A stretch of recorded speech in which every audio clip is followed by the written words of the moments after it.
knockouts. A Tennessee native from Ashland City and nearby Nashville, trained by Justin Gamber and father Richie Plant. He'll be making the fourth defense of his title. Ladies and gentlemen, please welcome the undefeated and defending IBF super middleweight champion of the world, Sweet Hands, Caleb Plant. Up front, Caleb, up front.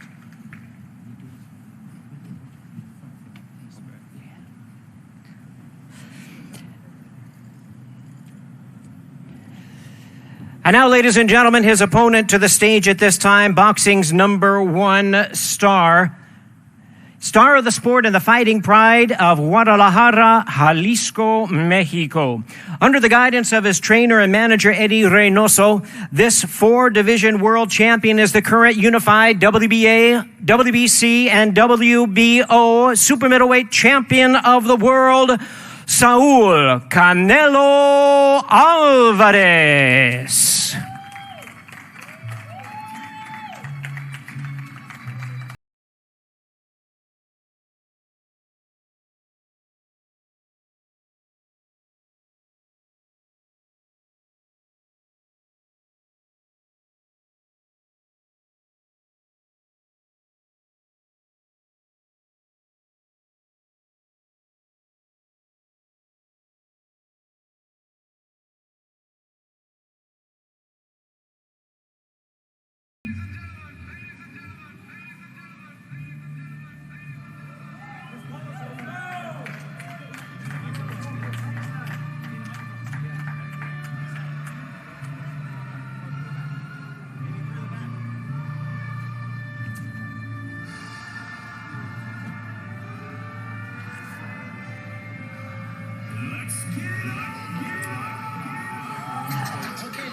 There they are, ladies and gentlemen. Premier Boxing Champions presents Canelo versus Plant, Saturday, November 6th, MGM Grand Garden Arena in Las Vegas, Nevada, live on Showtime pay-per-view.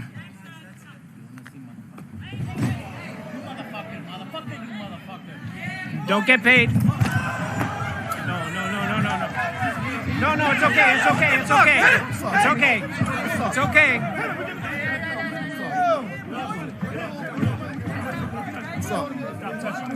Hey, Caleb, it's all right, man. Caleb, it's all right, Caleb. CP, you good? Caleb, you're fine, man. Yeah, you got that real power, baby.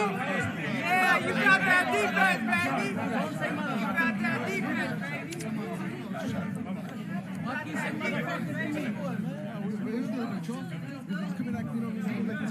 But he talking is one thing. Hey, come on, bro. What you say, motherfucker? Hey, talking is one thing, but the thing First is, time up here, bro.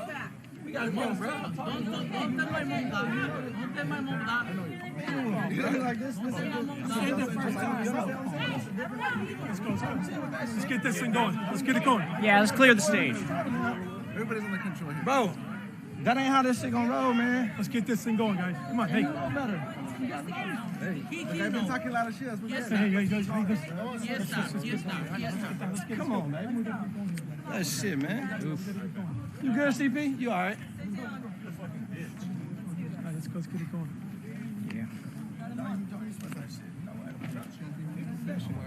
Talk professional. Well, talking is not professional. I'm talking. Yeah, I know. I know. Caleb ain't no stranger out here. Yeah, I ain't a stranger either. I'm I know saying. you're not. Okay, I'm LA, so I know. All right, let's go. Let's get this. everybody's good. Let's have a seat. Let's have a seat here. Hey, let's get it going. Sam, let's get it going. Okay. Hey, get down. Get down. Let's go.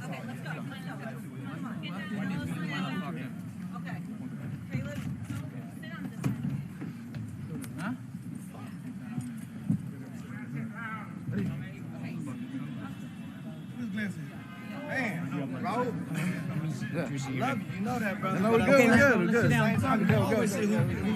We're good. Yeah. That's the thing. Like, go with that shit. Yeah, man. You're not gonna do that.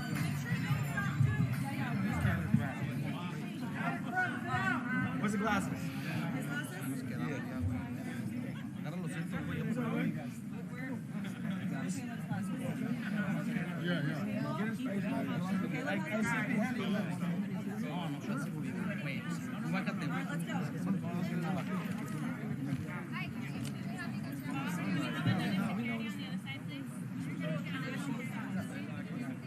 Okay, if we could have everyone take their seats, we're going to proceed with this press conference.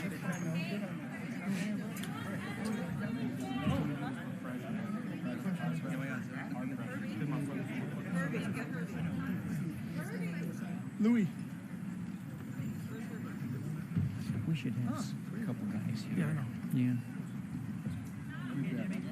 Couple guards. What? Yeah. Give me, let's switch the seats. Fighters on the outside.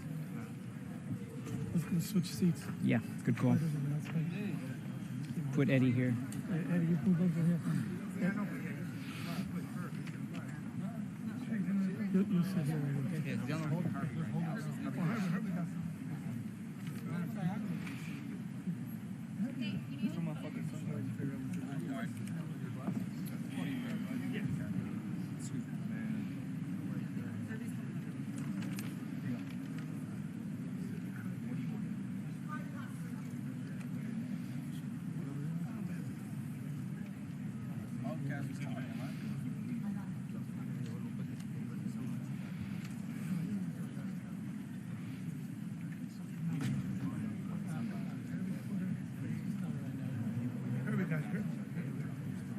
What?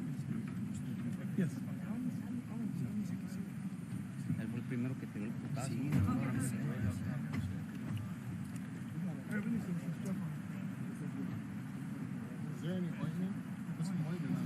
Luego se metió este güey también de la gorra que tira el putazo. Este güey fue que aventó. This is yours. No, este pendejo. Tira putazos al güey. That throws my notes off. Es lo que se gana. You never know. Yes. Hablan de manos, cabrón.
Okay, we'll continue with our press conference right now. Dame una toallita, ¿no?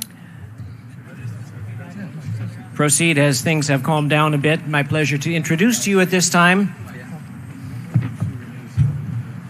a very hard-working and long-time respected man of boxing. He's the president of TGB Promotions, Tom Brown. Thank you, Jimmy. Well, I was going to introduce you to a special event today, but it is. So I want to say good afternoon and welcome to everyone. This is a very special press conference. And really, I cannot believe that we got this fight together.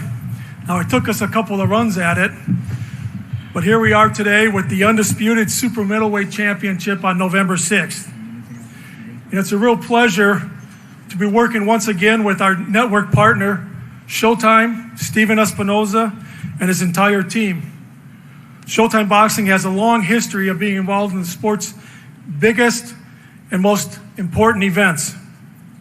And it's an absolute honor to be here working with the pound-for-pound king, Canelo Álvarez, Eddie Reynoso, and everybody with Canelo Promotions. And I'm very happy to be back working with Caleb Plant, everybody on Team Plant. You know, back in 2014, I promoted Caleb's pro debut just down the street here at USC. So it's very nice for me to see him up here today in this position. As Jimmy said, Canelo Álvarez holds 3 of the 168-pound titles. Caleb Plant owns the other belt. And they'll battle to be crowned the first undisputed super middleweight champion in the 4-belt era. History will be made on November 6th at the MGM Grand Garden Arena. And before I go here, just to lighten it up a little bit, where I said this is a special press conference, it's also a special day for me. It's my 36th wedding anniversary, and my wife, Sandy's here today. So Sandy, thanks for putting up with me all these years. And if it wasn't for my wife and marrying a Goose, I probably would never be in this sport today, the sport that I love so much. So thank you, Sam. Thank you, everyone. Thank you, Tom. And that applause was for Sandy, because Tom is one of the busiest men in boxing, and you've done so much to support him. We all know that. Bringing this fight to Showtime is something very, very special indeed. Extremely special. The man who made it all happen. My pleasure to introduce to you the president of Showtime Sports, Stephen Espinoza. Thank you, Jimmy. 2021 has been a phenomenal year for Showtime Boxing. One of our most prolific years in recent memory. Showtime has delivered 17 live boxing events so far this year, with several more to come. 8 world championship fights, multiple world title unifications, and 1 fight for the undisputed world title. Well, actually, now let's make that 2 fights for undisputed world title fights, as a very good year for Showtime becomes a great year for Showtime. We are proud to welcome Canelo Álvarez back to Showtime. We also welcome Caleb Plant for his Showtime debut. Now, it was almost exactly 9 years ago, September 15th, 2012, that Canelo made his debut on Showtime, a thrilling fight versus Josecito Lopez. 9 years is a long time. Canelo at that point was a super welterweight. Eddie Reynoso was a promising young up-and-coming trainer. I had a lot more hair. Now, that was a very young Canelo Álvarez, a very young Eddie Reynoso. And that started an impressive run of fights in which Canelo demonstrated his willingness, really his desire, his demand to take the toughest fights available, the fights that no one else wanted. Austin Trout, Erislandy Lara, Floyd Mayweather, guys that everyone else avoided. And together, back in 2013, we set a record at the time for the biggest pay-per-view of all time, as we helped launch Canelo as boxing's newest pay-per-view star. And now, 9 years later, we are proud to welcome him back for this mega fight. And we're also proud to welcome Eddie Reynoso back, the 2019 Trainer of the Year, now recognized as one of the best young trainers in the sport. He has Canelo now as a 4-division world champion. He's unified titles in 3 different divisions. The consensus #1 fighter in the sport, the biggest star in the sport, the biggest draw in the sport, and fighting in what is arguably the most important fight of his career, a fight for history, for legacy, a fight that would put him in a category that no other Mexican boxer, actually no other Latin American boxer has ever achieved, a fight to become an undisputed 4-belt world champion, something only 6 other men in boxing have done. But this is a fight of champion versus champion. Caleb Plant is also a world champion, an undefeated world champion with 3 successful world title defenses. A big, strong, athletic boxer who has fought most of his career at super middleweight. An undefeated fighter who is full of confidence and believes that this is his time, his opportunity. And I'm confident he'll tell you that in just a few moments.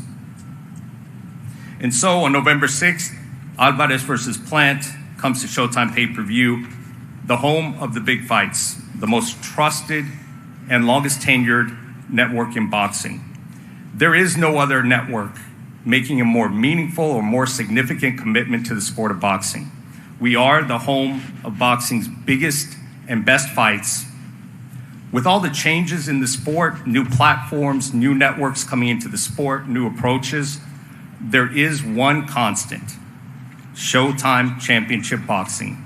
The big fights are in Showtime. We've been here for 35 years, and we're not going anywhere. 17 live boxing events thus far in 2021, from Showbox to World Championship to pay-per-views, including the 2 biggest pay-per-view events of the year. And we are prepared to utilize the power of the Viacom CBS Corporation to market, promote, and support this event in the way it deserves. As we look forward to this highly anticipated event, we'd like to thank our partners, Premier Boxing Champions, Canelo Promotions, TGB Promotions, and most of all, these 2 great fighters who have come together for this historic event. So mark your calendars now. November 6th, the biggest fight night of the year, a must-see event for every boxing fan. We'll see you then. Thank you, Stephen, and it has been an amazing year for Showtime, and it's just September now, this fight in November, and we have a lot more coming as well. Now it's time to hear from the men who probably know their fighters better than anyone else in the world, their trainers. We'll begin with the IBF trainer, champion of the world, the IBF trainer, longtime trainer of Caleb Plant, Justin Gember. Justin? Thank you. Thanks to everyone for coming out today. Just real quick, I want to thank everyone on our team, Team Sweet Hands. I want to thank Lou DeCubas Jr., Caleb's manager, Al Heyman, Caleb's advisor, for believing in us and getting us this fight that we wanted and giving us the opportunity to make history. And man, it's been blood, sweat, and tears, literally, to get here. It's been a long journey.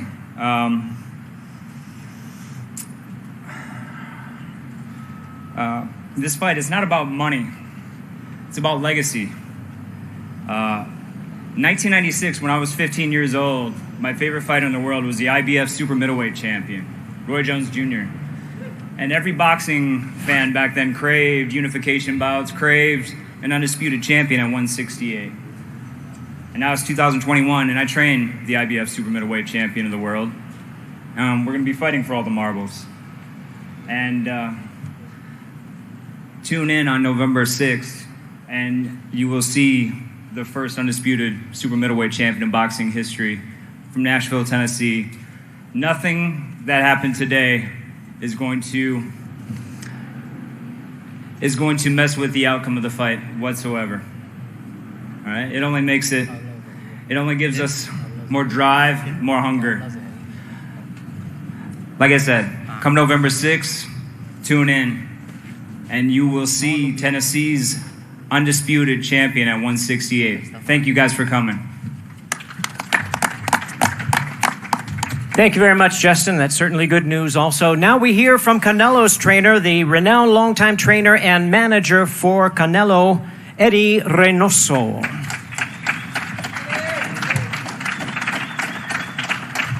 Buenas tardes. Good afternoon. Aquí presentes, toda la prensa, hay mucha prensa. Thanks for being here, all the press. Creo que va a ser una pelea muy morbosa, muy importante. La primera vez que se unifiquen las 168 libras. I think it's going to be a great fight, one where we unify the 168 pound. Como siempre vamos a hacer un trabajo fuerte en el gimnasio. Nosotros hablamos con trabajo, con sacrificios, y ese día vamos a tener al primer mexicano en tener todos los cinturones de boxeo en el mundo. Likewise, like for every fight, we're going to work hard in the gym. And muy agradecido con Al Heyman, que hizo también posible esta pelea, con Showtime. Muchas gracias otra vez aquí por estar aguantando todo el sol, y pues nosotros ya estamos listos para el 6. We're going to see a unified.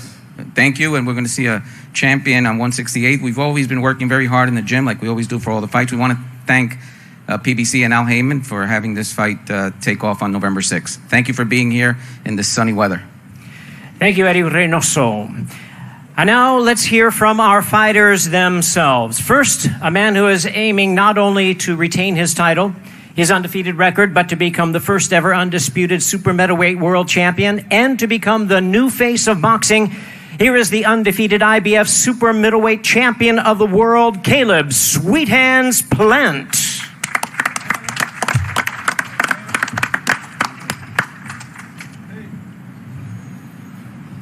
What's going on, everybody? Appreciate everybody showing up today. I want to thank Al Heyman. I want to thank my manager, Luis de Cubas, my boxing coaches, Justin and my dad, the rest of my team, my wife, Jordan. I want to thank all my supporters and believers back home in Tennessee rooting me on. I know that you guys have been supporting me for a long time, and I appreciate that. But you know, there's only one thing better than proving people right, and that's proving people wrong. And I've been doing that my whole life. Before going to the Olympics in London as an alternate in 2012, before the Olympic trials, before winning the Golden Glove Nationals, before the WSB, before any Team USA I made, before any national tournament or any regional tournament, as soon as I stepped on the stage, as soon as I came on, they started with it. What I can accomplish, what I can accomplish, what I can do, what I can't do. You see, because where I'm from, there is no boxing community. There is no other pros that I could look to and be like, man, if he can do it, I can do it. There were no other boxers that I could look at and be like, he did steps A, B, and C, so this is what I need to do to get it done. I didn't have any of that. I had this, and I had this. You see, I don't do this to be famous. I don't do this to get attention, because when we first started, it was just me and my dad. And we didn't get any attention. No one believed in us. They certainly didn't think that I'd be standing here today. I can remember when we first started, him and my grandfather scrounged up just a little bit of money to open up a little boxing gym, and I mean, it was little. I can remember it was nothing but white tile on the floor. And we had a ring taped off on the floor with nothing but tape, and when we'd spar, we'd stand around and hold hands so that people wouldn't be falling everywhere. When they'd get sweaty, they'd slip and fall and go through the wall. And I can remember there's one heavy bag hanging in the corner. You couldn't even work around it. It was hanging so close to the corner. But when you really want something, you don't need all the fanciest things. You don't need the latest technology. Like I said, all you need is this and this. So I know a lot of you, when I say that I'm going to win November 6th, because I am going to win November 6th, that you don't believe me. But let me explain something to y'all. All of you who tell me what I can't do and blah, blah, blah bullshit, a lot of you live believable lives, and you've accomplished believable things. But you see, when I sat out on this, I promised myself that I was going to run this all the way to the top, where I had no problem crashing and burning and dying on the way. So when I set out to live an unbelievable life and accomplish unbelievable things. So I don't need you guys to believe in me when I say what I say. Matter of fact, I want you to keep doing what you're doing and keep not believing in me, because you're the very reason that I'm here. And like I said, I know that sounds silly to y'all, but you should have seen how silly the faces looked when I beat Jerry Odom to win the Golden Glove National. Somebody who was in the finals of all 3 national tournaments that year, knocking everybody out. He was the boogeyman, right? And you should have seen how silly your faces look. And I mean, a lot of you boxing writers, everybody who's going to be seeing this on YouTube and social media, you remember what you said Jose Uzcategui was going to do to me? You said he was going to dog walk me. And what happened? He got his ass dog walked. And he got set on his ass twice. So Miguel Cotto's brother can make you do the chicken dance, but I can't? Yeah, okay. Again, I don't need you guys to believe in me. I've been doing it my whole life. So mark my words, November 6th, you will hear the words, and the new Undisputed Super Middleweight. The only difference is right after that, you'll hear the words, and still undefeated. Mark my words. That's funny? You think that's funny? A little bit. Yeah? Well, keep laughing. Yeah. You keep laughing, motherfucker, because you know when you're going to find out? Real soon. And you know when you're going to find out? The same time everybody else found out. And you know when that was? You know when they found out? When it was too late. That's when they found out. And that's exactly when you're going to find out. Mark my words. You bitch. And you a bitch too. You know the only difference between you and him is he's a fat ass bitch and you a bitch. What the fuck you gonna do? Fuck you. And you a drug cheat. And you a drug cheat. So tell me something. Tell me something. Oscar Valdez can pop positive for something and not get suspended for 6 months. but he can pop positive for something and get suspended. Don't for make 6 months, excuses. but somehow Don't he make ain't a drug excuses thief. before the You're fight. a cheater. Don't make You're a excuses cheater. before You the went to fight. trial. You got suspended for 6 months. You're a Say cheater. whatever you say. Fuck you. See you November Fuck 6th. you. Suck my dick. You're gonna see something special on you. Yeah, you gonna see And it. feel. You're gonna find out. Same time all the rest of them come down. You're a cheater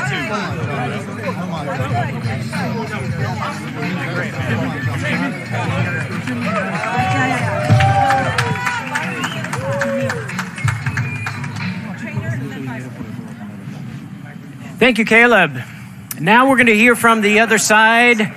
Time to hear from Canelo Álvarez. The pound-for-pound king and #1 star of boxing, he is determined to become the first undisputed super middleweight world champion, the first Mexican and Latin American to capture an undisputed title, and one of boxing's all-time greats. Please welcome the unified super middleweight champion of the world, Saúl Canelo Álvarez.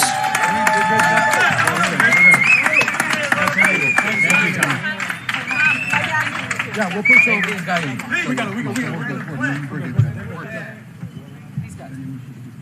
I'm just gonna say something. Say something. You're not on my level, and you will see. I'm gonna find November out. 6th. You gonna find out. You're not gonna find out. Watch and I see. promise you. Watch and see. Thank you, everybody. See you November 6th. You know what I do, and you know what cheat. what That's is what you do. come You're a cheater. to That's what you do. with You're this a guy cheater. November 6th. Thank you.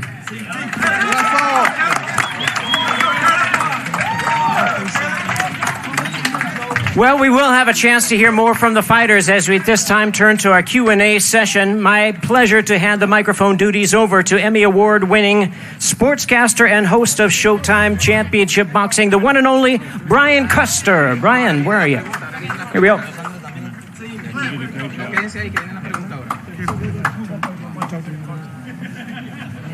Thank you, Jimmy. Canelo, Caleb, welcome back. Last time we saw Caleb on Showtime was September of 2017. Last time we saw Canelo on Showtime pay-per-view was July of 2014. So it's been a while. Welcome back. Let's get right into it. I guess the first question here, let's answer what happened here today. What, Caleb, in a face-off would make you guys want to take swings at one another? Because he's a bitch. First off, all we was doing is staring at each other. He had something to say. I had something to say. He's going to beat me. I'm going to beat him. And then, you know, he did what he did. So you have to ask him that question. Canelo, what would make you guys want to take swings at each other on just a He face-off? can say whatever he wants to me, but not to my mom.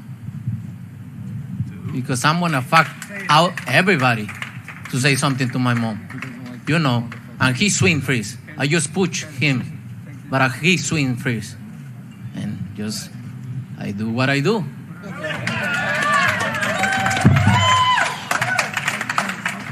Let's get to the obvious question. What would it mean to you? What would it mean to your legacy to be the first undisputed super middleweight champion of the world? For me, it's history. It's history for Mexico, for everybody on my team, and to be able to be the first Mexican to undisputed fighter. So it's great for my career. Caleb, same question. I mean, you would be the first. What would that mean to you? What would that mean to your legacy? It would mean a lot. You know, I've dedicated a lot to this sport. I've sacrificed a lot for this sport. And, you know, I've been doing this a long time. So it would just be my life's work coming down to one moment. And it would etch my name in the history books forever, which is the reason I'm doing this. It's not for money. It's not to get attention or to be famous. I want my name in those history books. And that's why I'm here. Let's get this out of the way because, as you mentioned, when Oscar Valdez got punished for coming up positive for banned substance, Caleb, you tweeted, quote, Eddie and Canelo deserve bitch of the year. All of them are suspect. Everything out of that camp is intentional. They have the knowledge, the experience to know better, the resources to have the best in whatever they want. But tacos, beef, and tea is always the reason. Get the F out of here. People don't take this stuff out of confidence. They take it out of fear. I said what I said. I stand by it. So F whoever don't like it. The people in the sport know what's up, but they're the ones who don't speak up, or the ones who just cheat just like them. Yeah, I think that, that's too apparent in our sport today. This is a dangerous enough sport for people to be popping positive for things. And, by the way, I don't think he got punished. So, but yeah, there's no room for that in our sport. Cheating, that's not, people don't cheat out of confidence. People cheat out of fear. And, he went to trial and he got suspended for 6 months. So it is what it is. He's a cheater. You think Canelo's a cheater? Did he get suspended for 6 months? He did. Okay. Did he test positive? So you don't have to ask me. It's not well, he said he is and he said he ain't. It's not up for discussion. It's not what I say. I'm not making this up. I'm not, I don't want this to be in our sport, so this ain't something that I want. It's not what I said. It's what the commission said. It's what the banned substance list said. So you can't take that up with me. You have to take that up with him. Eddie, I'll let you respond to that first because he mentioned you as well. What's your response?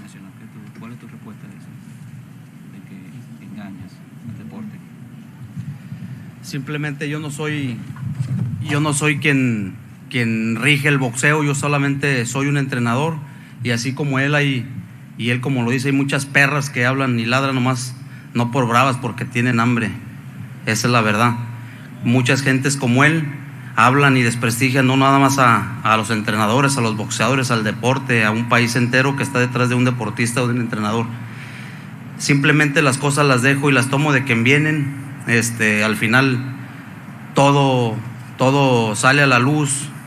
Los buenos deportistas siempre van a ser buenos deportistas y los maricones como que siempre se esconden detrás de las pinches redes sociales, pero a ver si el día del 6 de noviembre se puede esconder. Y la verdad me tiene sin cuidado porque es uno más o uno de los pocos que hablan mierda y que nomás se esconden detrás de las redes sociales. Well, there's a lot of people that hide from the social media point of view and say things, but then they don't put up. Some are bitches in this sport, and they want to take down a whole country, and also a great sports athlete that represents a country, like in Canelo's thing, and they talk a lot of shit. So, porque un cabrón que tiene huevos se pone a hacer las cosas por él y no empieza a hablar pendejadas de toda la gente, que se dediquen y que hablen las cosas y que trabajen y que se pongan a entrenar y que ganen peleas y que le echen huevos, no nada más que estén como los pinches culones que nomás están hablando. Well, there in a couple of bad words, he basically said, you need to work hard, and you need to have the balls to work as hard as they do to have this event. So I have the balls to work hard without testing positive for illegal substance. Why don't you have the balls to work hard without testing positive for illegal substance? The question was about the drugs, and the only thing you've talked about is blah, blah, blah, sweeping under the rug. Fuck up. Or what? Or what? You will see November 6th. Or what? All right, then wait November 6th and shut the fuck up. You know what? So how about this? Let's wrap it up with this. You know for what? Let's wrap it up with this. For all the people who pay their hard-earned money, put down money for pay-per-view, they're coming November 6th to Las Vegas. They're paying their hard-earned money on Showtime pay-per-view to see you guys fight. Caleb, what can you guarantee these people they're going to get on November 6th? Run and run and run and run. And still undefeated. Canelo, what can you guarantee the people they're going to get on November 6th? I'm going to knock out this guy. Less than 8 rounds. Easy. Folks, it is for the undisputed super middleweight championship of the world. It will be the first 168-pound undisputed champion in the sport of boxing. Thank you for coming out. Gentlemen, best of luck. We'll see you all November 6th. Muchas gracias a todos. Te doy una disculpa por el inconveniente.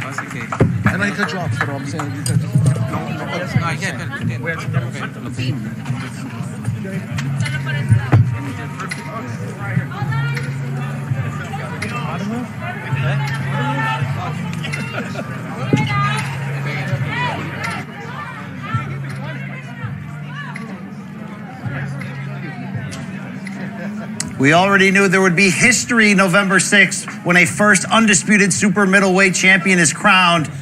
But how about this getting personal there in Los Angeles? Welcome in, I'm Brian Campbell, Luke Thomas, your host of Morning Combat, reacting to what we just saw at this Caleb Plant, Canelo Álvarez press conference ahead of that November 6th date.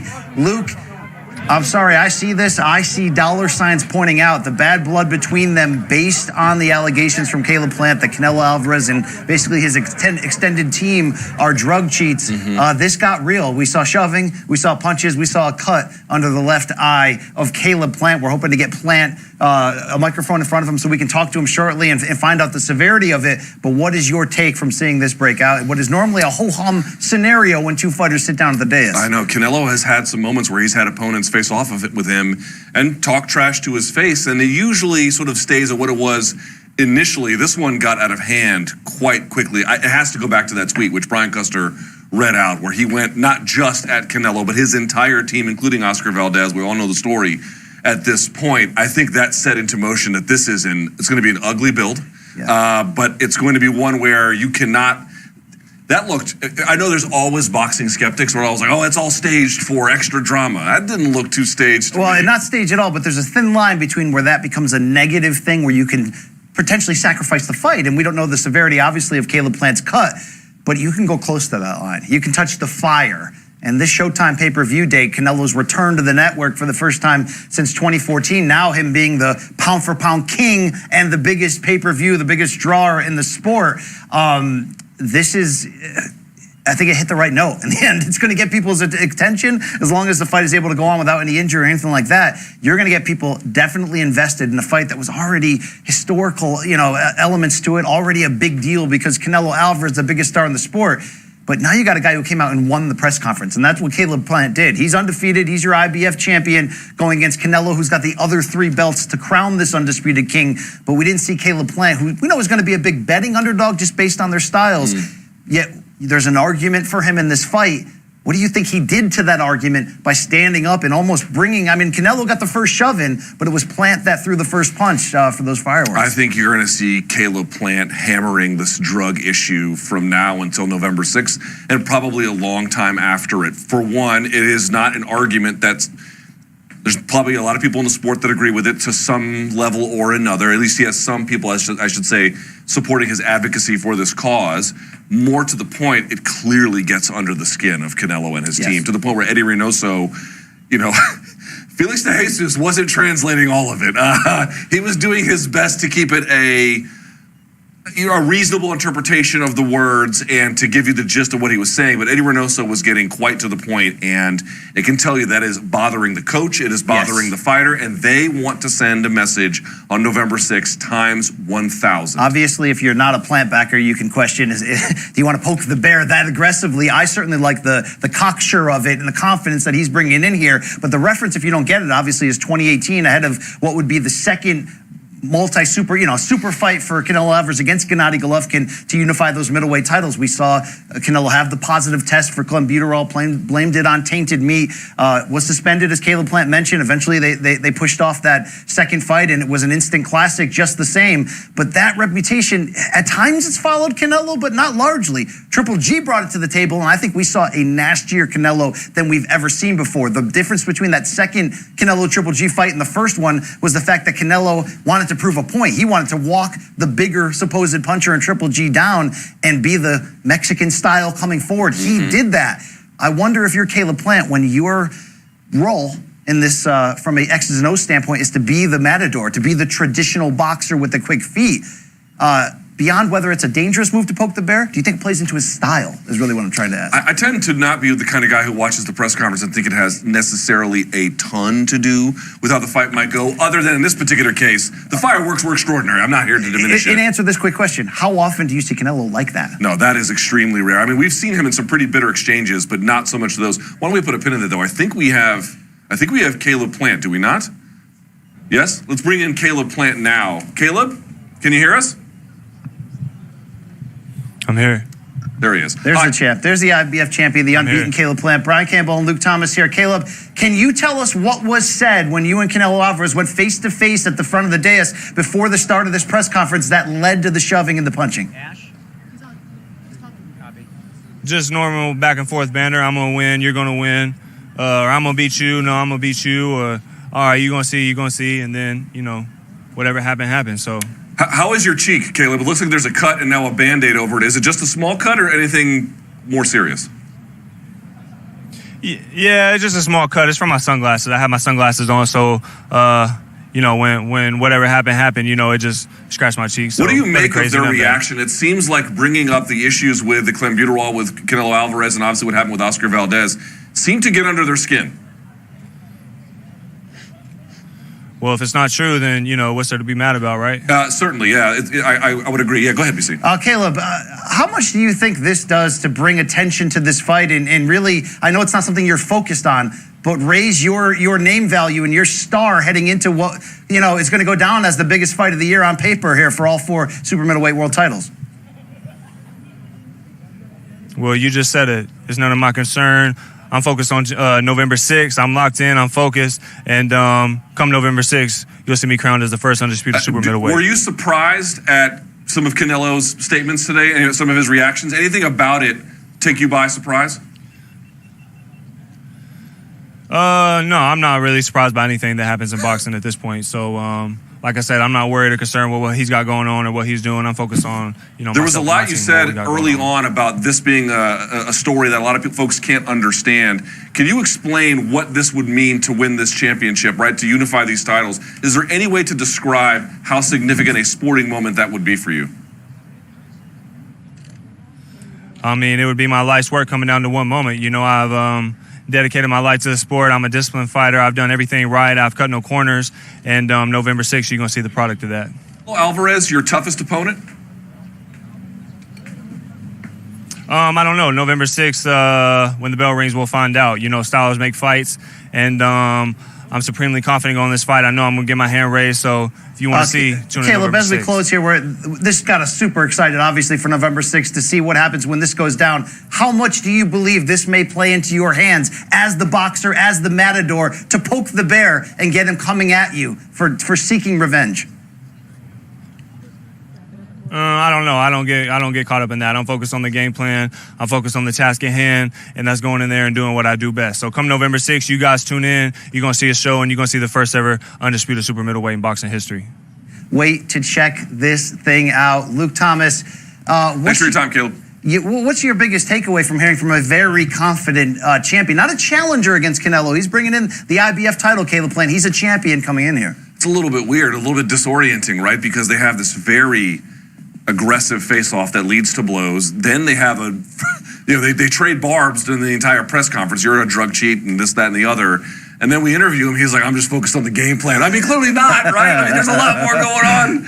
There's a game within the game, and I think... I get it. You want to be focused, right? You don't want to lose the fact that, hey, you can say whatever you want on November 6th. You have to box Canelo Álvarez. I get it. At the same time, dude, it is clearly some heavy stakes involved here. And also, I feel like that for Caleb Plant, he doesn't just want to win these titles and prove people wrong. He kind of wants to stick it to Canelo, not for being a fraud exactly. I don't think he's suggesting that, but for having inauthentically assumed a top position is what he sort of seems to be suggesting. Canelo's also, as we mentioned, and you can say this ad nauseum and still not give him the fullest credit, he's the top dog. I mean, he's the biggest draw and the best fighter. He's a 4-division champion, yet I think this 168-pound version of Canelo Álvarez is, at this age, no question the best he's ever been from the speed, reaction time. At this larger weight class, his speed, it seems to has increased, yet he also brought the power up with him. So you mix that with him being a technician, him being uber tough with that strength to stand in front of you. He's the biggest thing you can go after, and I love that Caleb Plant is going after him, which you don't see even at this highest level every opponent do. You might just not be made for it. If you know Caleb Plant's story, whether you love him or hate him, he seems to have known he was made for something big all along. Did you like the sort of grassroots nature of his speech that, you know, you people out there that doubt me, you do extraordinary things in an extraordinary life? How much can that just... You got to be the biggest con man to yourself. Fill that balloon up with confidence. I mean, I don't think it's a con. I mean, partly, yes, you got to fill yourself up with confidence, and sometimes that can be not always telling yourself the truth. But dude, the best way to look at life, whether it's a boxer or anything else, anyone who's got a degree of ambition. Everybody wants to be the hero in their own story.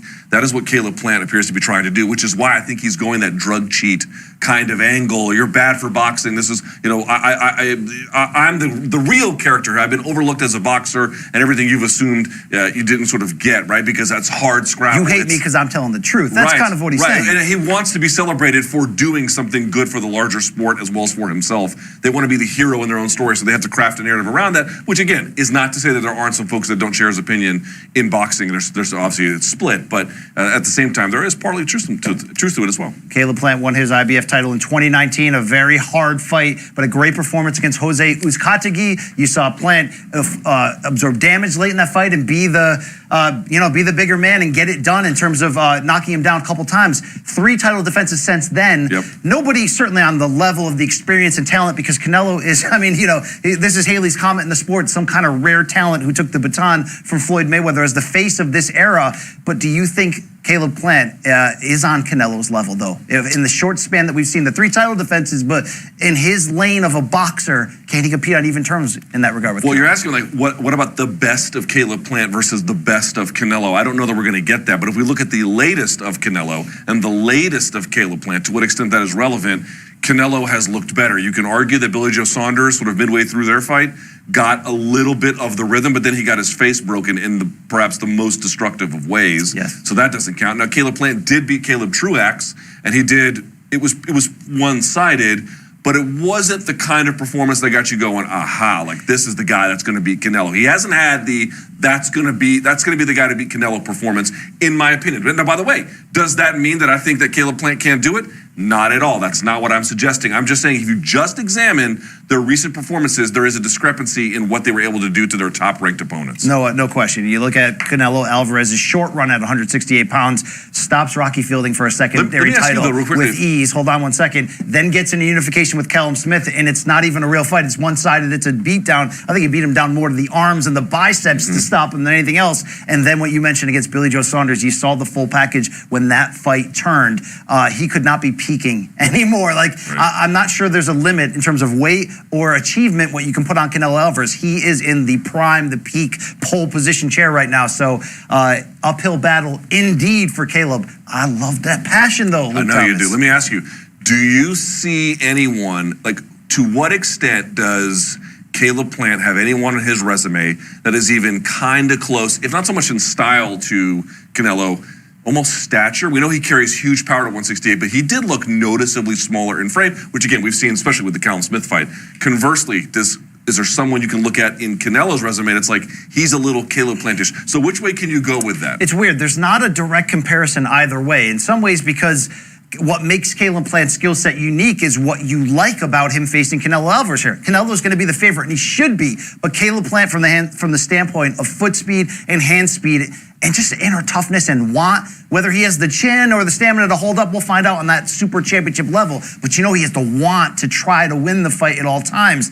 I love that challenge, even though we don't have true answers yet for how great Caleb Plant actually is. You know, the Uzcategui fight can show you so much hunger and so much skill coming together in the moment, but the level of competition, a smaller batch, it hasn't been on that same level. Some guys raise up that performance. They play up or down to the level of their competition. You can't stress that enough at this level, where sometimes we look at a guy and say you're only as good as your last fight because you may only fight twice a year. But Caleb Plant in his own lane is super elite and has that.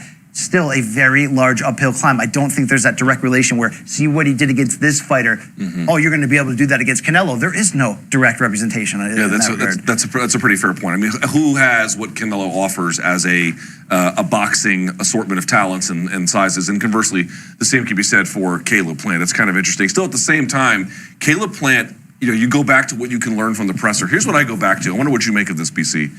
What I go back to is he had a giant portion. You could tell it was somewhat planned to do this. I don't think he did this on the fly, where it was an entire address to the haters. Like, you know how the president comes out and addresses the nation on allegedly or, you know, supposed to be important matters no matter who is occupying the office?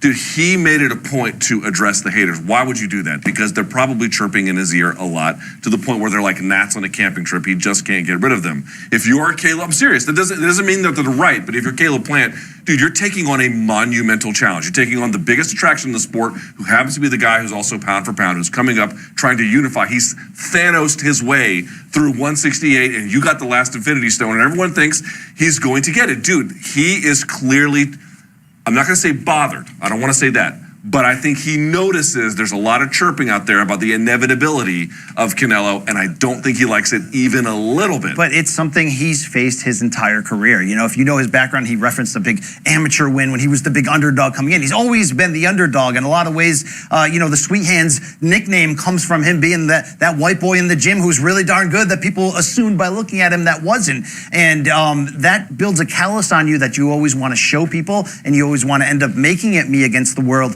But if you're going to go all in crazy, and I don't say that in a negative way, but you saw that's a very aggressive stance and voice that we saw from Caleb Plant today.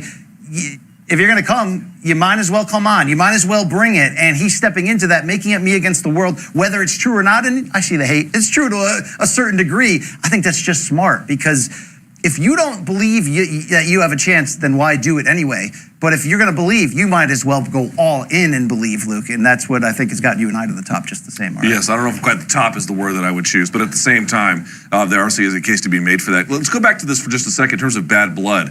I'm trying to remember the last time Canelo had bad blood, not so much to this level where they were pushing and shoving and then throwing hands quite literally at the press conference, but there's been a couple of times he had some disputes. What stands out to you most? I mean, the biggest ones, because they're the highest profile, is the verbal disputes we saw with Gennady Golovkin, you know, specifically heading into the second fight when Golovkin's talking about, I see the tracks on him and the pictures on his arms, I see the needle marks. I mean, you know, Golovkin brought it, but again, we saw a reaction from Canelo that made me believe what I saw today was a genuine reaction from Canelo. Whether, again, that's the worst way to attack somebody this dangerous if you're Caleb Plant or not, it seemed to have worked. There's going to be a dialed-in Canelo on the level that I don't think we've seen, because, yeah, he's had some trash talk, he's had some one-liners exchanges, but he hasn't had somebody with this ability level who's got a chance in this fight, certainly.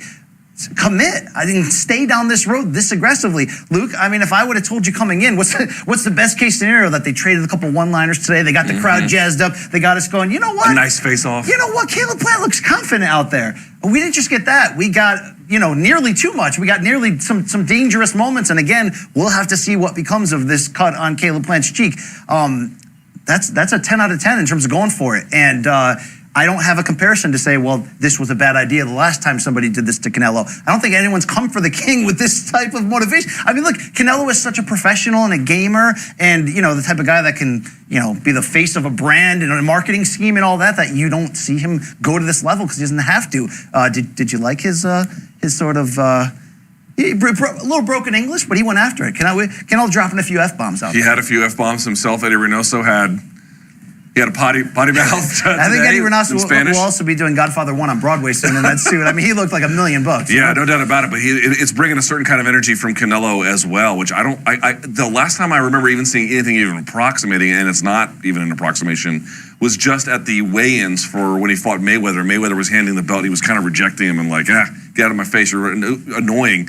This was not that. This was, you don't know what you have done with this, and you're going to send a message on November 6th. Whether that rings true or not, or whether that would be true, I should say, we'll find out. And it's just interesting, you know, what I've given on paper when Canelo fought Danny Jacobs to unify middleweight titles, or Gennady Golovkin, did I give them more of a chance coming in than I might give Plant in a betting odds? Probably, you know, certainly given their history there, but I haven't seen anyone this confident come at Canelo. So if that can be something that raises Caleb Plant's game to a level we haven't seen, then this will all be worth it, including that cut, Luke. Can you make an argument that the pre-fight respect angle with Canelo has worked?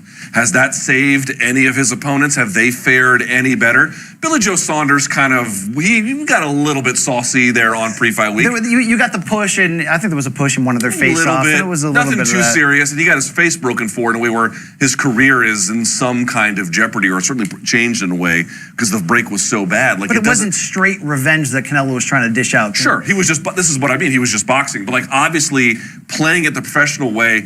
Canelo's not going to take mercy on you, so maybe poking the bear, maybe that kind of thing.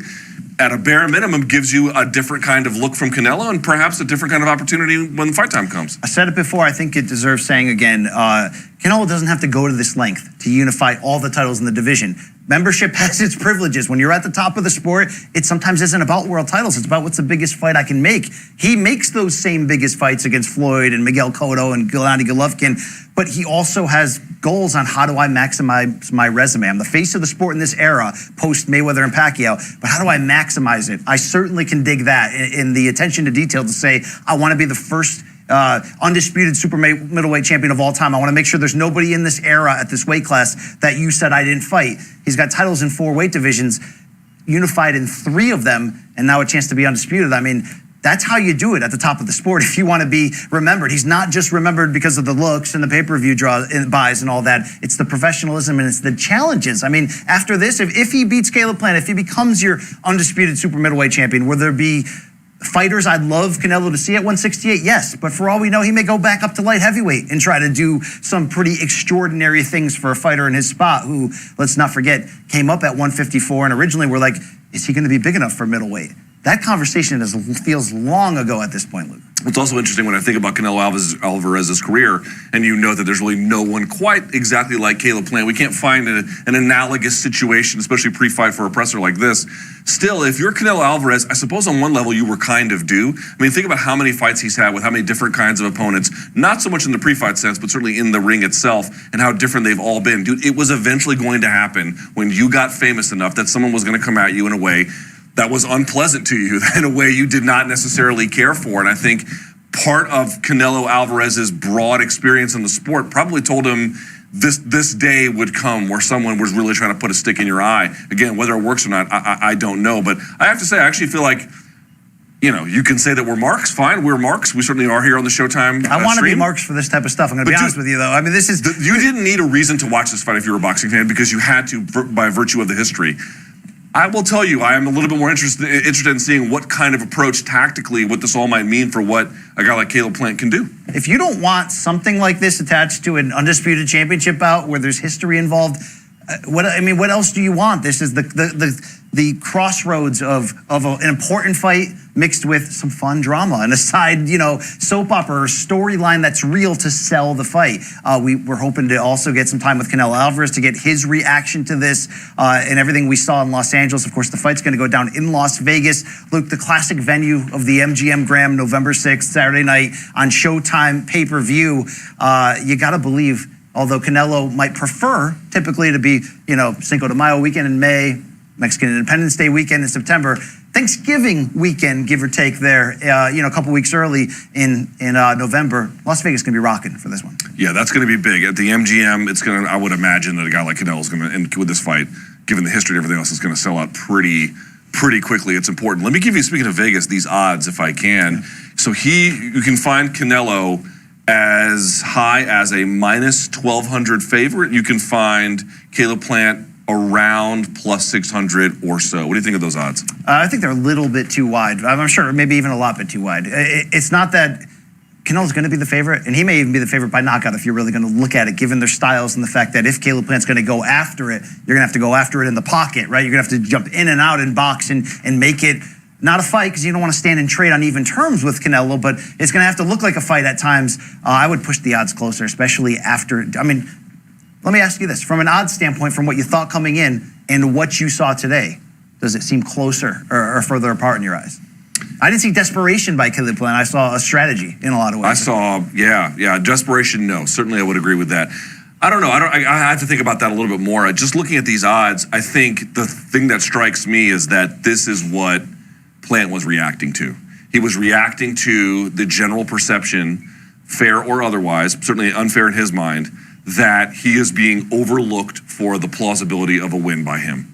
And it drives him kind of nuts. It certainly bothers him that I think, all the fighters, when you ask them, what do you think about the odds, whether they're the favorite or the dog? You've been in the business long enough to know that they all say the exact same thing. I don't pay attention to those odds. They don't matter, blah, blah, blah. But they do. They pay attention. And they serve as sort of a general rubric for how the public may or not be feeling. Again, also, they try to set the odds so that people are induced to bet. They are wide. They are wide, and I think that is what you saw in Plant. He wants to home in on what is forcing people to overlook him, and he wants to blow that up in their face. And what I love about Plant, I would say the most, when you add into everything we saw today, the conviction, the confidence, all of that, is he may have, world-class boxing skills. That's his calling card, right? Sweet hands, that's what he does well.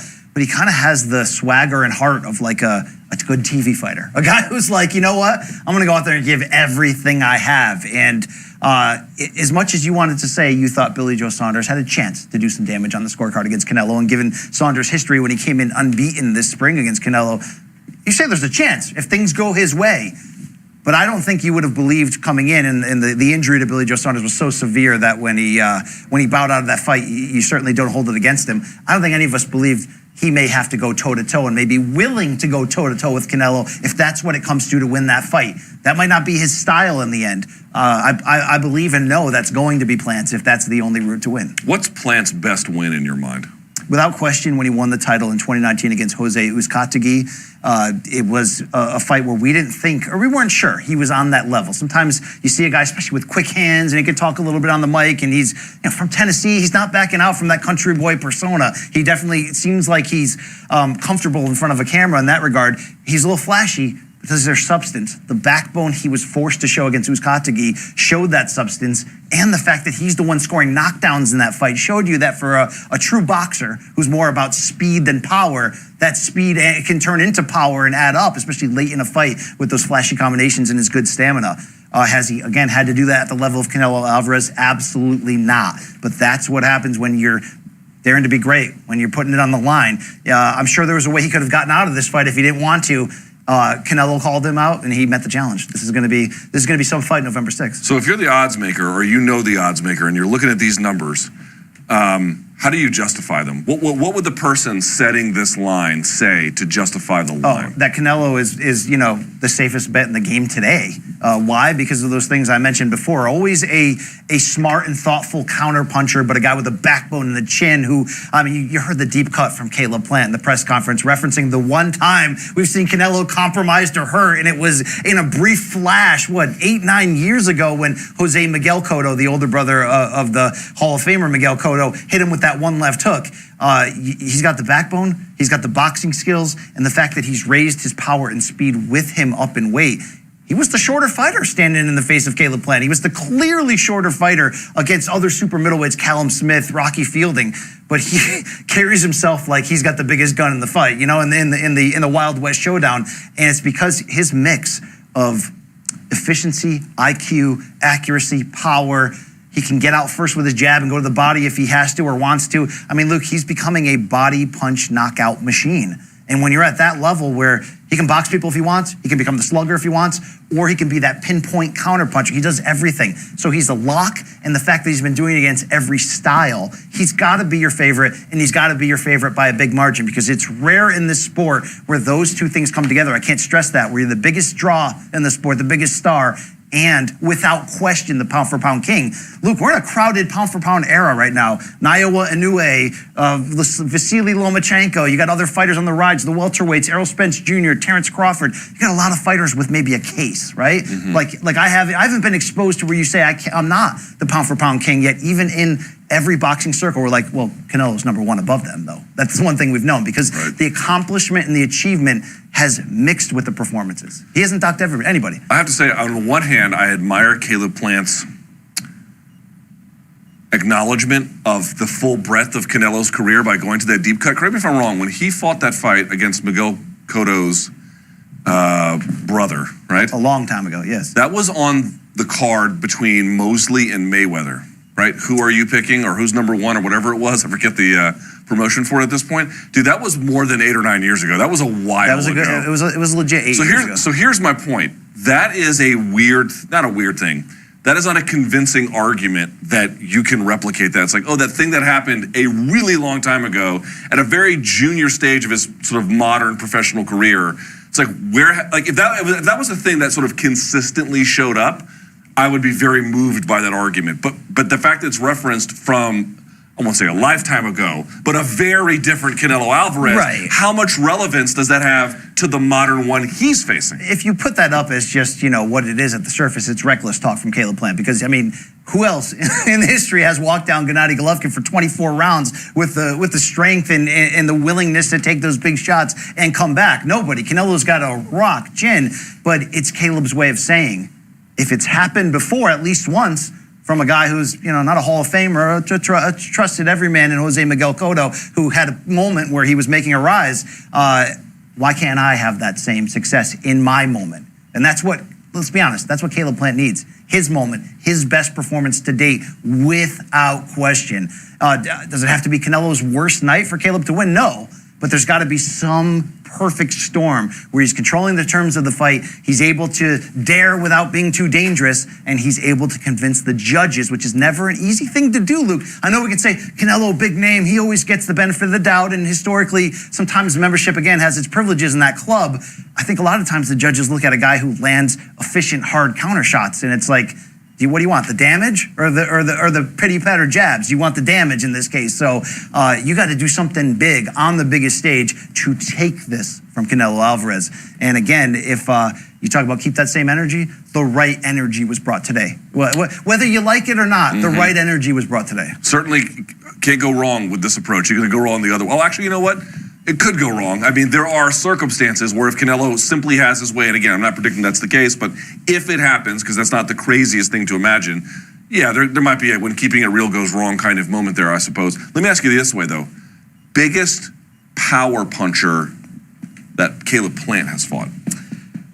The top-end elite run, again, it's been limited because I don't want to say he came out of nowhere. We knew of him as a prospect, but to see him consistently get better at each step up the ladder, it was probably the Jose Uzcategui fight, and he's certainly a difficult guy who can stand in there, has got a good chin and goes after it. And again, late in that fight, if you want to see if Caleb Plant has earned his stripes to go here, he had to walk through some heck, as they say, to get there. So that's the question. Is that the same level of punching where the pinpoint quick? I mean, look, can we pause when it comes to reaction time and hand speed? Yeah, dude. Canelo's reaction time to Caleb Plant's sort of left-handed slap/sweeping hook, if you will, and Canelo coming 1, 2, 3 underneath, and you gotta stop the tape to see it. I mean, I wanted to get a replay of their exchange on the feet there at the presser, but you're right. You see Canelo kind of lean and then kind of roll with the shot, and then he comes back with his own. It's Canelo's got great reaction time. Although we knew that before today. I mean, it wasn't a new thing. So, is Uzcategui that same level? No. But we're going to find out just the same how Canelo deals with this high IQ mixed with hand and foot speed. And again, Canelo's foot speed and hand speed, we used to think of him as slow at 154. At 168, you're fighting bigger guys. His speed is carried up with him. But that's Plant's showcase ability, is to come out there and dazzle you with the quick jabs, the quick combination. So I want to see how Canelo adjusts to that. It's part of the it's part of the same. I want to see if Plant can talk that game and have the chin to back it up. I want to see what his speed does against Canelo. I want to see who leads the stance when they fight. I want to see who takes center and who keeps it and who presses. I have a feeling that it's going to be Canelo that takes center and begins to push, if not right away, over time by rounds 4 or 5, if it goes that long. Well, there's a difference. You can push with the jab and become the true aggressor, or you can push with the physical pressure of coming forward, but then do what Canelo does so great, Gervonta Davis does it so great, is be the big, efficient counter puncher standing in front of you. It's saying, I think my chin can handle what you got, so I'm going to stand this close, wait for you to make that mistake and land the harder, cleaner, more accurate shot. This is where the foot speed comes in. Tell me if I'm wrong. Where Caleb Plant can't play that game. Where I try to slip in 2 jabs, but you hit me with the clean counter shot. Eventually he's going to be knocked down and knocked out if he does. He's got to be able to flip the script in ways that other boxers, maybe short of Erislandy Lara, who fought Canelo Alvarez on Showtime pay-per-view 6 or 7 years ago to unify 154-pound titles. On paper, maybe the toughest matchup, short of Golovkin with the power and the boxing ability, the toughest strategic matchup where you're like, what Lara does the best is what Canelo responds to the least effectively. That's also in play in this regard with Caleb Plant. So he's got to be able to, when he's got Canelo coming in, whether Canelo's leading that dance with the jab or just leading it with the impression of pressure, I got to see Caleb Plant be able to get under that shoulder, footwork, get out of town, and be the one saying, no, you're going at my speed. You're going at I'm leading the dance here. And Lara certainly was on his horse that fight. I mean, you can argue whether he won or he lost, but he was moving. I think Caleb Plant's going to have to do a lot of that. I also feel like, to your point, it's correct. When I mean pressing and holding center, I mean Canelo meaningfully trying to press his back up against the ropes. I don't mean like constantly on top of him that way, but to the extent that Caleb Plant has his back even close to the ropes or on the ropes, you are going to limit his movement. The other part about it is a guy which is going to be important for a guy whose lateral movement and L-stepping is going to be key getting out of corners. The other part is, dude, I agree with the counterboxing in terms of he might be pressuring Plant, but he's pressuring Plant to react, so then he can have the reaction to the reaction, and in a sense being the leading counter fighter, counter boxer. With all of that, I also wonder just a little bit about the body work and to what extent it's going to be the early, heavy investment. We've seen a lot more body work, and all of it quite devastating from Canelo. And you just outlined the key scenario for Caleb Plant that he's going to have to get out of early. The first time Canelo starts to try to pin him on the ropes, to what you're saying, if you use the high guard, Canelo will he'll pound the meat. He'll go to the body and you know, think of Rocky in the meat room, right? I mean, he will do that, and it'll slow down whatever you brought in for speed. It'll slow down for momentum, and that's the difficulty of fighting this guy.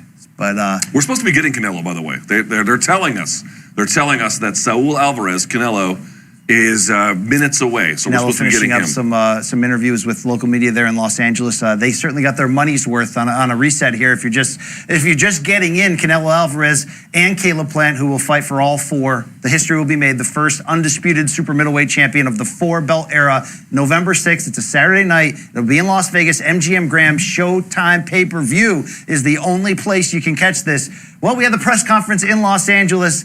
And right before the start of it, I love that face-off before the start of it. In hindsight, should we have had more security there? Maybe a little bit. You can always make that case. But the face-off, in which sometimes you want to see who takes the first step away first or who turns their face away first. It didn't come to that because the trash talk, which we did you see what Canelo did? Took his shades off. And then, because he walked in with his shades on, they faced off, and then he was like, no. Then he took the shades off. And that's when all the problems and then the jibber-jabber began to start. Which, of course, led to shoves and punches. But just about the talk, we asked Caleb Plant, I was having some difficulty picking up the connection in my ear. What did Caleb Plant say about the kind of trash talk that was back and forth? Was it slowly on the drug testing and you're a cheater and that sort of allegation? He tried to move away from it pretty quickly. He was trying to talk about the game plan, trying to talk about the moment, trying to focus on the fight, the sportsman. I guess he had a moment there where he kind of let his proverbial, anyway, hair down, and then he decided to say what he said against Canelo, but immediately once the presser had concluded, he was right back into actual sportsman boxer role where they can only have a tunnel vision about the task at hand, which you understand, obviously. These guys have compartmentalized identities, and they have to get through these kind of grueling moments. And we didn't know, to be honest, if the press conference was going to go on because of the cut below Caleb Plant's eye. It was, of course, attended to, bandaged up, put on right away. But we should say something about that. Like, we're not medical doctors. I have no idea how bad it is. And obviously, the likely probability is that it will scab up and heal and go away. At the same time, the fight is not that far away. You do have to spar between now and then. Maybe nothing, probably nothing, but let's see first exactly what happens. It's something to monitor, without question, in terms of any great fight build has natural sort of news headlines that emerge and turns and opinions and reactions to those opinions and all the great press stuff, which I can't wait to see the Showtime all-access journey that chronicled the cameras today in Los Angeles. Eventually that'll play out ahead of the fight.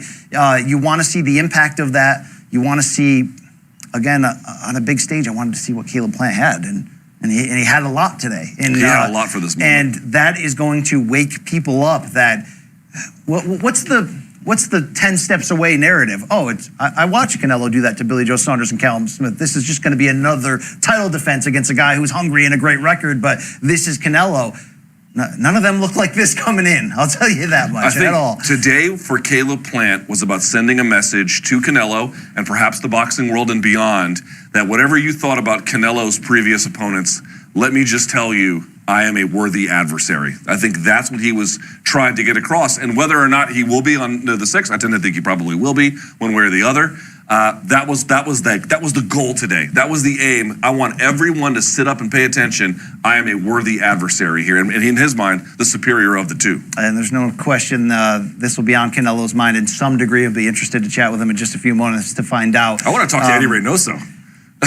So Eddie was fired up. So let's talk about Eddie Reynoso. Yeah. He's the co-manager and co-trainer, and him and his father, Jose Chepo Reynoso, have been the architects from behind Canelo Alvarez's rise from growing up in Guadalajara, being the amateur kid who walked in their gym, and they sort of built that day one-ish relationship. I think obviously, finally, Eddie's getting the credit for the impact he's had on helping Canelo become the best boxer in the world pound for pound. He's now adding to that stable. You see Andy Ruiz Jr., you see Oscar Valdez. There's a reputation that's coming from this stable now of fighters there in San Diego. It was obviously Caleb Plant that was like, oh, that reputation. What it really means is y'all a bunch of cheaters. We're seeing this happen. We saw the Oscar Valdez situation, which wasn't too dissimilar to what Canelo Alvarez went through with the clenbuterol in 2018, where you're sort of left, you understand what they're saying, but you got to make that decision for yourself on what you believe happened and broke down. Eddie did not like getting pushed back up against the wall about Caleb Plant. And, what does it matter? Eddie's the trainer. He's not going to get in there and fight. I wonder, to what you said, who's going to take the lead of this dance? Who's going to be the fighter coming forward looking to make it a fight? Does this alter their game plan in the gym down there in San Diego at all? Alter the game plan? I don't know. But do I think that they are do I think even just a little bit, that this might motivate them to find some kind of way to really punish him? Dude, the Ali documentary that's on PBS that's airing this week. Ken Burns documentary. There have been moments in reciting some of his most famous fights, including around the time of the Vietnam War, that he absolutely, through his fights, wanted to send messages to his opponents supporters, and that certain tactics in the fight were implemented for that very purpose. Now, again, we don't want to over-dramatize the situation. We don't want to say too much about it before it actually happens, but it's got historical precedent. It is not without something we have actually seen before, and given the stakes being quite ratcheted up in the way that, not much historically for boxing, but in terms of the personal aspect, I would imagine that they might find a way, if they can, to punish Caleb Plant if there's an opening for that, sure. You mentioned stakes. People are going to be showing up at your house with stakes if you keep trying to compare Muhammad Ali to Caleb Plant, but I definitely get what you were saying. Canelo, not Muhammad Ali to Canelo. You get what I'm saying. Yes. But certainly I understand your intention there, and I'm not making that comparison either. But we did look at a young Cassius Clay as a crazy guy getting in Johnny Liston's faces. This guy, for real, he's crazy. He sounds super confident. Again, Caleb Plant had at least an opening statement today that changed what you thought of him coming in. Again, it could be good, it could be bad. Right. It could be clown, it could be that smart. He's in his head. We're going to talk with the undisputed super middleweight champion Canelo Alvarez in just a second to find out his thoughts on this interaction, this opening statement from these two ahead of this Showtime pay-per-view bout, November 6th, Las Vegas. History, the winner of this fight, just the sixth male boxer in this four-belt era, which began in, people can debate the day, but it's late 1980s, this four-belt era, just the sixth fighter to hold all four belts in one division. And first time in this division. Absolutely. We've seen Terrence Crawford do that at 140. Josh Taylor did that as well at 140 pounds. You've got, of course, the two middleweights, Bernard Hopkins, and then he handed it off to Jermaine Taylor. And you've got Alexander Usyk, the cruiserweight champion. This is the history you can make in proliferation of belts in this era. The best thing to do to make it more legit is win them all, right, Luke? You cannot accuse Canelo Alvarez of ducking. I mean, you cannot. You can say whatever else you want about him. You can call him all the names that that Caleb Plant did. If you're Team Caleb Plant, that's certainly fine. You cannot say he is running from the biggest challenges. He is running right into them. And after this, if things go his way, does he go back to 175? Who knows? All we're pointing out is Canelo is not taking the easy road, and to his credit, neither is Caleb Plant. Absolutely, and this is what I always say is the bridge to get boxing fans who maybe used to watch or want to watch one champion, one face, one division, one name, all that. It's going to be Canelo Alvarez or it's going to be Caleb Plant on November 6th. I believe we're getting Canelo close to in place. He's slowly walking over to the interview position. Obviously, the media is well after him in Los Angeles after what took place right there. But we have a Canelo Alvarez at, age 30? 29 years old for Caleb Plant. Canelo Alvarez, age 30, or he's close to his 31st birthday. That even though he's been a pro, because in typical Mexican boxing, you get a short amateur career, you get right into the pro in the teenage years. So the number of fights is high, but he's right in the midst of that physical and mental prime where it's all come together perfectly. You may have seen a couple other pound-for-pound kings, Luke, in the aftermath of the Mayweather-Pacquiao era. We had Roman Chocolatito Gonzalez had a minute there. Andre Ward, the unbeaten two-division champion who retired unbeaten, certainly had his moment. But when it came back around to Canelo, it seems to come firm right now. And I don't know, looking back, if I ever could have guessed he'd get this far. The junior middleweight Canelo that we knew, the one who fought Floyd, a great fighter. Well, I'm knocking on that door of the pound for pound. When he moved up to middleweight, took the victory over Gennady Golovkin in the rematch after the controversial draw. We certainly said, okay, he's one of the best in the world. Again, now there's no doubt that Canelo Álvarez is best in show and tends to draw the largest amount of eyeballs. Not a bad time to be Big Red right now, Luke. No, it certainly is not. And to your point, listen, I think you're right. I think at the time of the Mayweather fight, there was a lot of hype about what Canelo Álvarez might be able to do and how big that fight could be. And of course, it was a huge, huge contest. And I think everyone realized, okay, maybe Canelo wasn't ready for Mayweather at that time, but you knew some big things were happening. But dude, even since then, he has ratcheted up what was possible by a pretty large margin. I don't think folks thought in 2021 he would necessarily be doing the kinds of things he is doing, but here we are. Not at 168, right. Not at 175 where he knocked out Sergey Kovalev to win a world title. Yeah, maybe 154, 160 or so, but 168 and then knocking on the door of a 175-pound fight with Beterbiev or whoever they might get Dmitry to. Bivol, another champion. It's certainly beyond even his supporters' expectations. But if you're Caleb Plant, he's trying to put a stop to that immediately. And look, we're having an interesting year in boxing, but you know, Showtime is grabbing that baton and putting on the biggest events, and Floyd Mayweather's return against Logan Paul, and Gervonta Davis continuing the enlargement of his footprint and his pound-for-pound crossover brand. Now you got Canelo Álvarez in the mix for this fight, and Canelo does have a history on Showtime. 5 appearances, junior middleweight title defense against Josecito Lopez, which was a big night at the office for him in Las Vegas. You certainly had the unification bout against Austin Trout in San Antonio in 2013. Big one.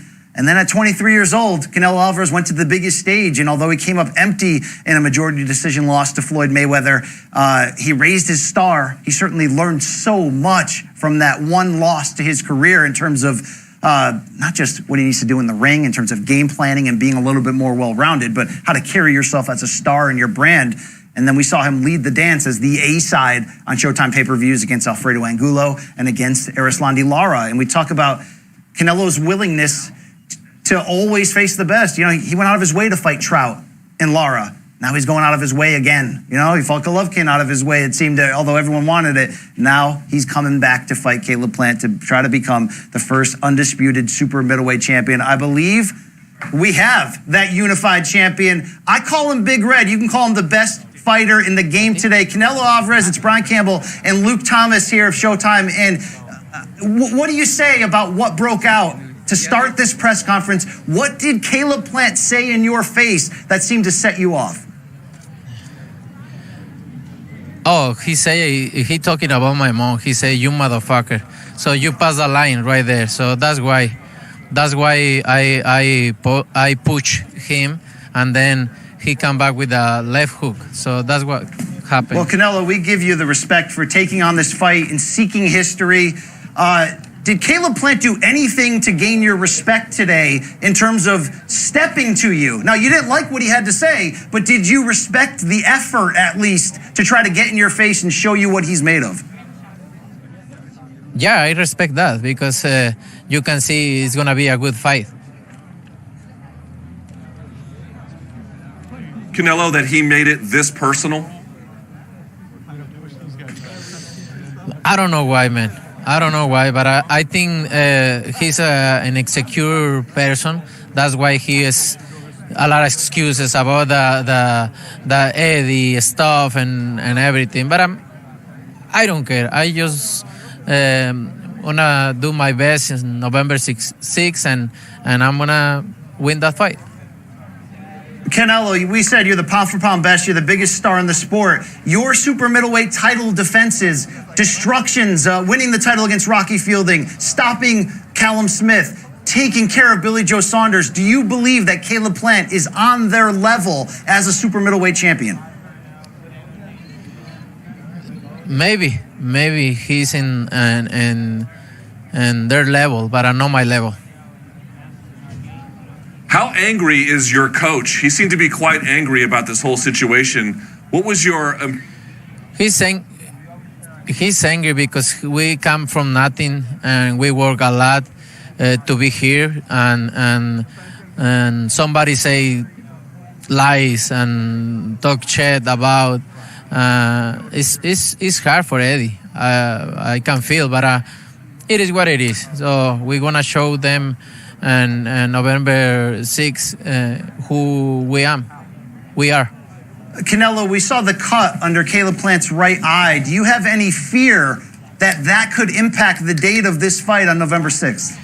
No, it's not that hard. It's just a little bit. So he's good.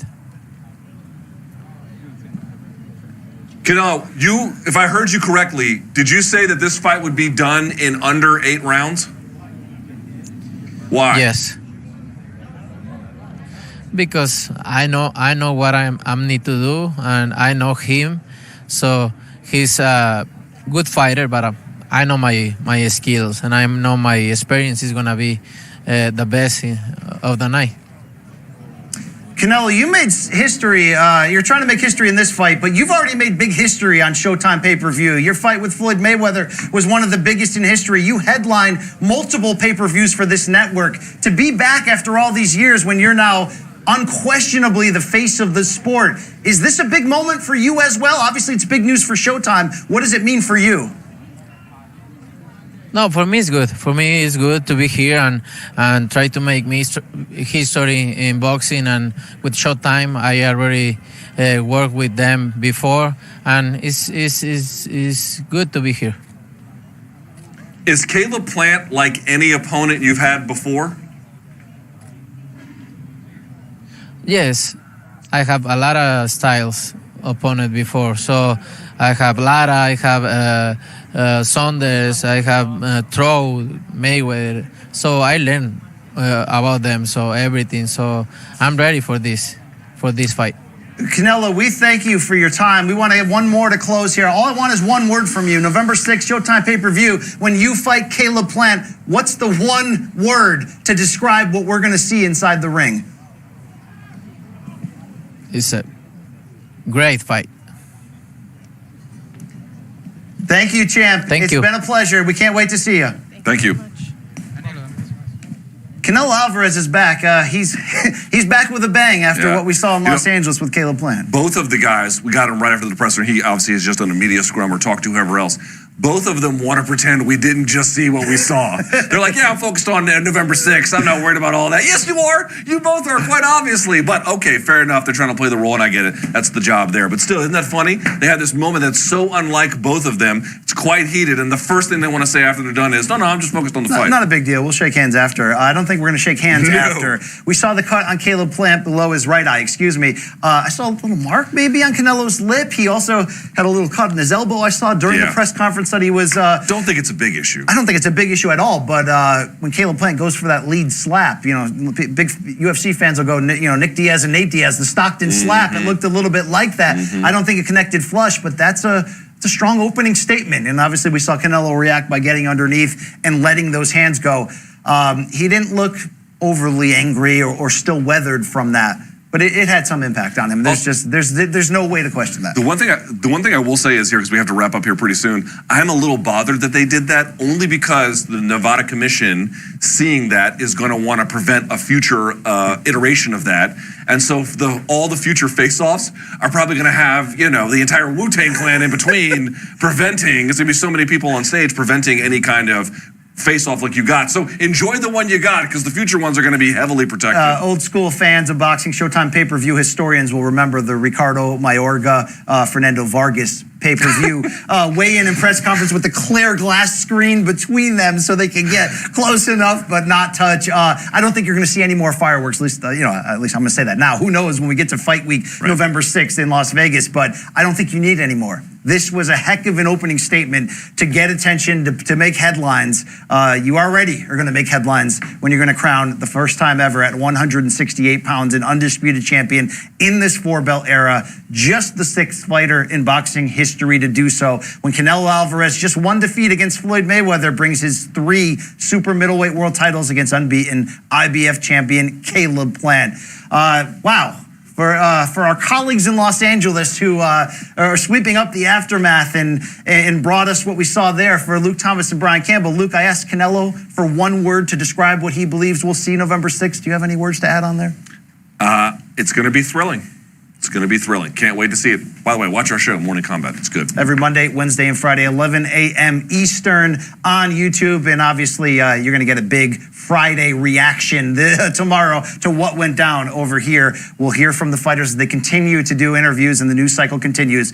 But mark your calendar, Saturday, November 6th, the biggest star in the sport, the pound-for-pound king, Canelo Álvarez, makes his return to the Showtime network in a pay-per-view outing. The unified champion looking to become undisputed against Caleb Plant. We'll see you there on Fight Night. We'll help you build the road to get there. For Luke Thomas, I'm Brian Campbell. We out of here. Enjoy this fight. Get ready.